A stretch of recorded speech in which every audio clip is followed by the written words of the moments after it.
Can anybody tell me, when it comes to the girls, they originate over? And boy, exactly. I've never seen an investigation where it's a bunch of bullying, hazing, teasing, and a lot of kids that these individuals are their friends and they're not. And that's where the psychological trauma comes in because they feel betrayed. It's just like domestic battery. You know, how can this man hit me? How could this man do this to me? You know, but you go back for more. And these kids go back for more because they want to be needed and accepted. You got the physical, which I just described. You got the cyberbullying that you're conscious about your weight. You don't tell them they feel unattractive. They'll use it against you because there's something in this world, and I truly believe in pure evil, because they know what they're doing. They know how, and their intentions are cruel. Me, personally, I've seen the firsthand effect of it. Kids want to be accepted, want to be liked. They want to be, and if that means putting their self out there to be teased or getting invited to parties, then getting set up at these parties and getting beat up at these parties, that's what's going to result. How many have a CIT program in your party?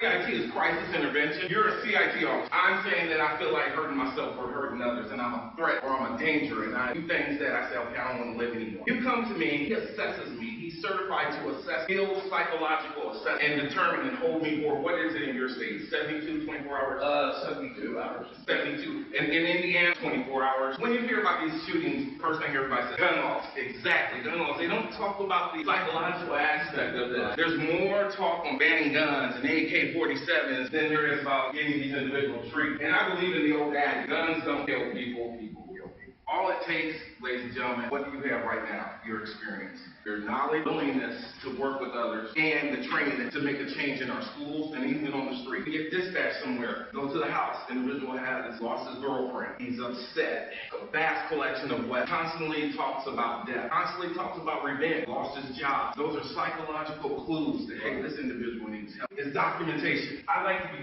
thorough on my reports, because it also holds that individual, that psychiatrist or that psychologist who says, oh, he's okay, release him. It holds him accountable. You make your reports thorough. You put in here, hey, we went to the house, hey, how you doing? I'm Stacey Jenkins with the police department, just want to sit down and talk to you for a minute. And while you're talking to them, you're assessing their behavior, seeing if they're fidgeting, and you document everything, if they're making statements that verbiage is incomprehensible. When you get fired, what's the first thing they do? They take your key. They bring a security guard with them. You know, so these policies have been in effect. They've just been implemented coincided with workplace violence. You're my boss. I'm going through a divorce. I lost my house. I lost my kids. I lost my dog. Work product is just crap. You gotta let me go. You know that I love guns. I love hunting. I also have a little violent tendency in me too. Or you just want to come and say, hey, Stacey, you're fired, or you're going to take precaution. How long have you been in law enforcement?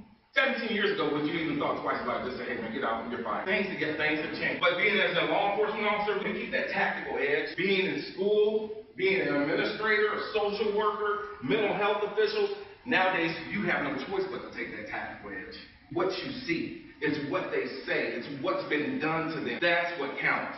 It's how these individuals are posing themselves and how they're displaying themselves, and their actions and emotions are just protruding. You have to see that. She come in my office all the time because she didn't want to be in school. Officer Jenkins, I feel like killing myself today. And I'm like, oh, but I gotta take her. I knew she was pulling the wool over my eye, hoodwink, bamboozle, whatever you want to call it, but I had to take her. And I had to commit her. Parents used to get upset every time they got to come get her, but she had to go. And she didn't want to go to school, one test. And in gym, when you take showers and stuff, kids know that, they tease him about it. Ever since then, he has been trying to prove his manhood, talk about sex and talk about sexual acts. Because he's been told and he's been harassed and he's been bullied so much that it's challenged his manhood. So therefore, he has to express his manhood in a violent and angry way. It was a manifesto about this thick. Guess what the first office he wanted to go to take care of? The name of the person there, the person's title, and then it said, nothing personal, I always liked you. But you will be the first one to stop.